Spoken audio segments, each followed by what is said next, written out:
right, guys, here's the next hard request on the list. And this is Aerosmith, What It Takes. Awesome song. Let's hear it.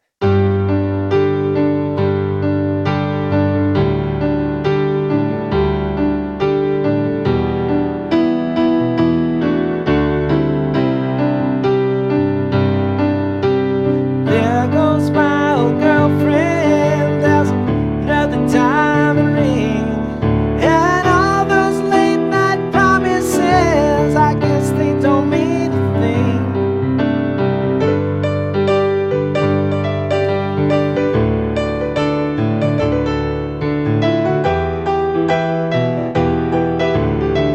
And so forth. Hello everyone, I'm Sean Cheek, and welcome to my easy piano lessons. We're about to do the part 1 lesson right here. All of the lessons for this are on webpianoteacher.com. And I have beginner lessons if you are a complete beginner or you're new to my method, need a little time to get used to it. I have 79 beginner lessons on webpianoteacher.com. This is more of an advanced lesson. So if you're into the intermediate level or advanced, this could be something you do. This is an arrangement that has melody in the right hand. So it's going to have the chords you like for those of you who want to play along and sing, because you're just chording on the piano if you're doing that. But also the melody in the right hand is pretty cool for those of you who want to do that. So that's what this arrangement is about. I put the melody and tried to transcribe exactly what Steve is singing and put that in the right hand for you. So let's start the intro here. And I will just say for the left hand, I have one letter written, and that's to give you the freedom to vamp that left hand. Whenever you see a G, we're going to do this, G, D, G. The right hand's kind of taking that top note, but G and D, it's called the octave in the fifth, or the root in the fifth, G and D.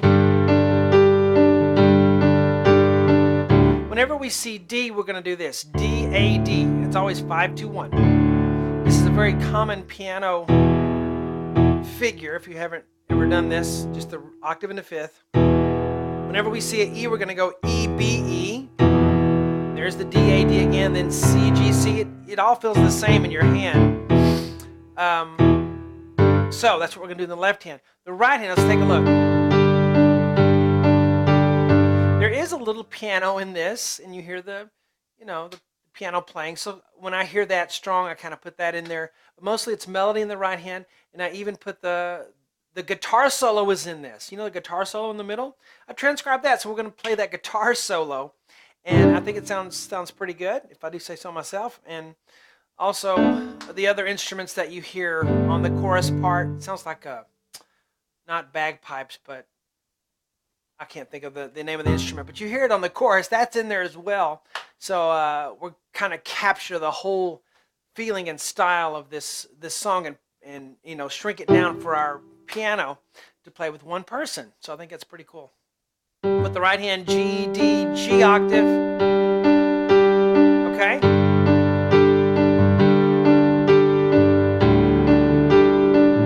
So we still have the same deal.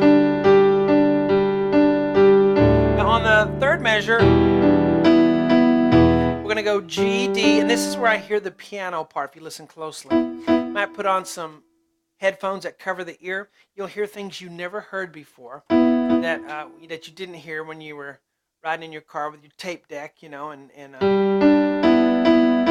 B, E 3 times, 1, 2, 3, then A, D, F sharp, 1, 2, 4, 2 times on that, and then G, C, E at the end. So it's right here. 1 and 2 and 3 and 4 and so notice where the left hand goes down. We go to a C chord here. By the way, the chords, you have G chord, D chord, E minor, D, and then C chord. So we're starting off in the key of G, and then we end up in the key of B flat for the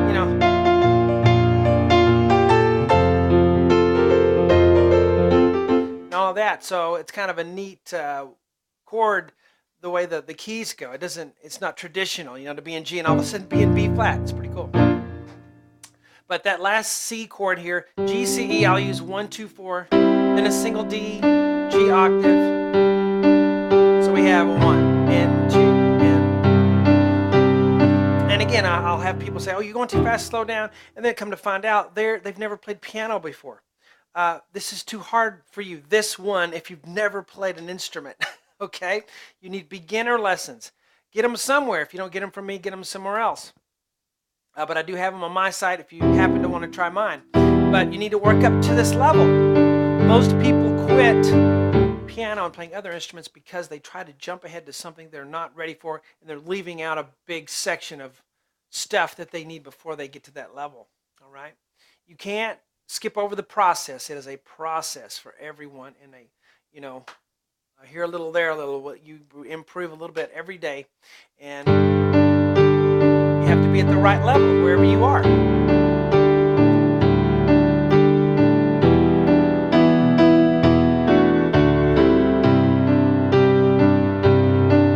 So that is just the intro, and then the singing actually starts there. There goes my old girlfriend, there's another diamond ring, and all those late night moments. And I'm going to show you some ways you can play it down here, or you can play up here.